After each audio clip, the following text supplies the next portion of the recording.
I just want to talk about the importance of grass in your system.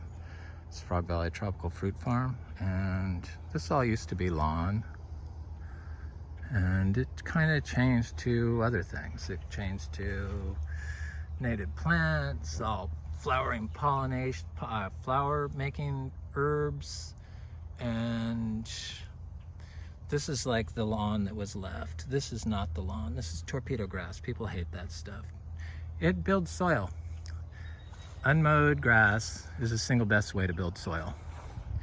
People can't really sell it for a lot of money, so they've devised they call it weeds, because all the other stuff, so they'll have their what they replace it with, like in our case it's the white sapote and the mango and the kwai muck and the Spanish lime and some other stuff in here, and all the rest of it is weeds, so they get rid of it. Well, all the rest of it is native, and without a biodiverse orchard floor of grass and herbs to grow your fruit trees here in Florida that builds soil, which is the hardest thing in the world to get to grow, build. People can't do it. Biology does it. Nature does it. When I first started this, they said I couldn't build soil in Florida. You couldn't do it. Form soil aggregates. And you couldn't do it from sand. That you can do it, and you have to do it with grass. It's the single best way to build soil, period. And this part of Florida, it's the most biodiverse spot in North America. So I guess there's some huge seed bank that's in the soil that once you trigger the seeds in the soil with the biological primers that contain enzymes that are hormone catalysts, or are hormones, I don't know, but the enzymes are very important. You get this huge seed bank of plants that's sprouting in your yard, like Caesar weed, which you make a tea of it, and it's supposed to ward off illness, supposedly not be able to get sick if you drink it daily. This is a nitrogen fixing native tree, I believe, and all these other different species. None of this is the stuff that was here. This was all fescue lawn. So this is all bluegrass, native bluegrass. It's all seasonal.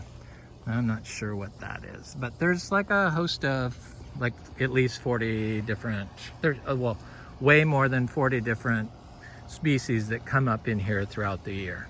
It changes. It's a perennial grass system, though, because it's gonna be where I graze my little miniature zebus. In this area, not too much longer.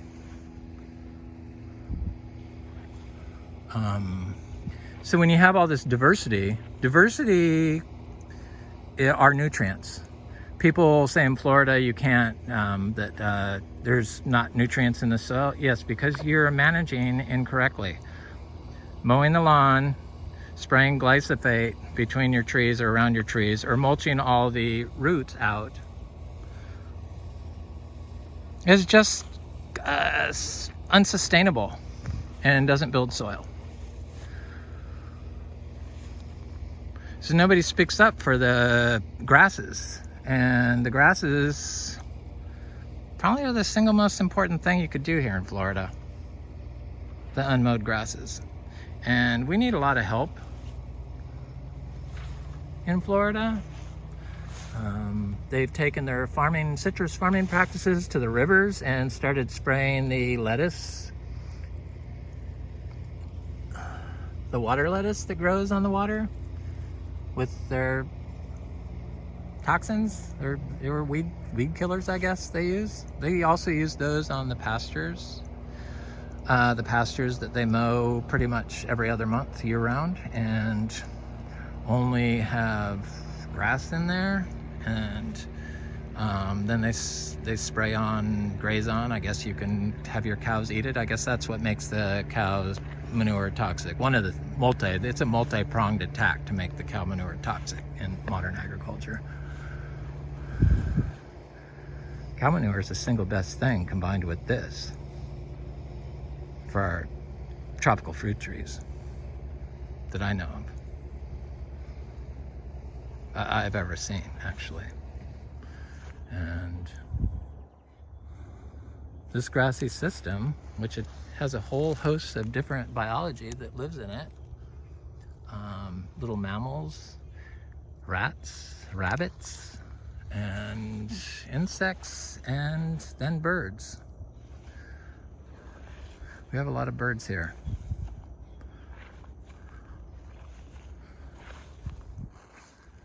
Sapodillas that just continuously fruit. It's just they never stop. I picked them all off of them. I guess gonna have to let them do it now because they seem okay. Katuk.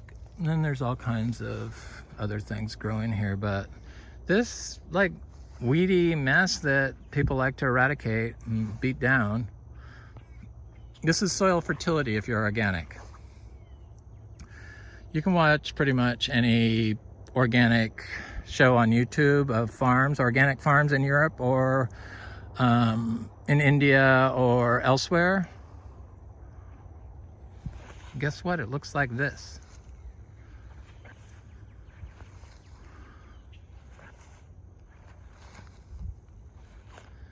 All these nutrients, nutrient-rich diet for your soil life.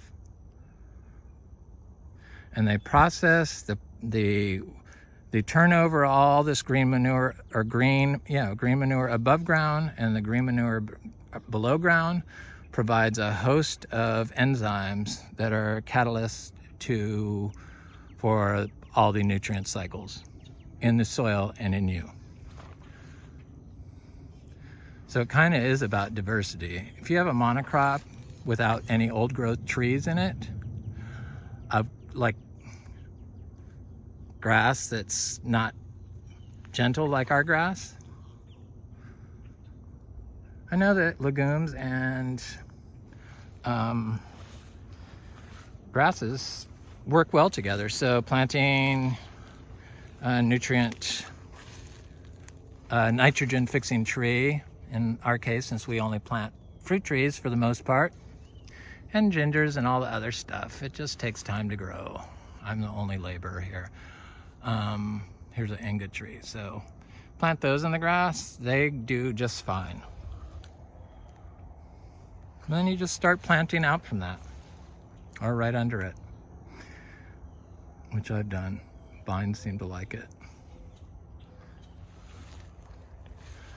Anyway, this is Frog Valley Tropical Fruit Farm, and I just wanted to talk about grass a little bit because people seem to like to pull it out, mulch it, or spray it to get rid of it. And grass builds soil at Frog Valley Tropical Fruit Farm. Have a good day.